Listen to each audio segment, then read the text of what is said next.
You know, I was making a video earlier from yesterday, and then I don't sleep a lot, so I was awake at like 2 o'clock in the morning. And we're removing yet another regime change, or conducting another regime change. I've got a lot to say about it. I didn't even get the other video edited and uploaded from yesterday with Taylor Kavanaugh's working out, watching Mike Strickland on Julian Dory. And here we are, starting yet another war over oil. And you got so many people that will just believe anything that's put in front of them. If you go back to the DOJ website, and I've got it, maybe I'll stick it in here, about the amount of fentanyl or drugs that are seized coming into the country. Almost all of it's on land, but here we are blowing up stuff in water in a country that's far removed. They're listing Colombia as the top source, not Venezuela, and this is from the Department of Justice website.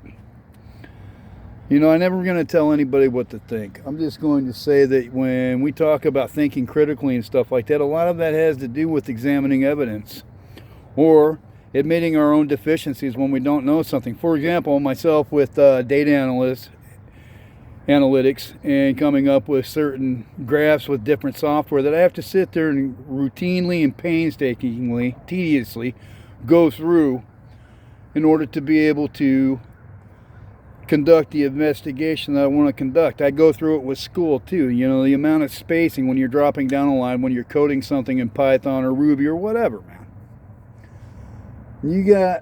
We have a country full of lazy people, or people that are ignorant or stupid, or even worse, willfully ignorant. There's no fault in being ignorant, and there's no fault in being stupid. There is a fault in remaining willfully ignorant or being lazy. You know, there's huge fault in that. So I'm going to do a video a little later today. I'm busy with something right now. Principles, you know, without them, we are a rudderless ship.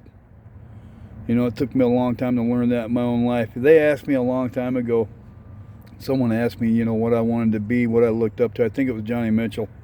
When I was younger, I don't even want to say it because I'm so embarrassed about what I wanted, my outlook on life earlier. I'm going to keep this short and just upload it. There'll be a video for me later today, maybe a live one. Cheers.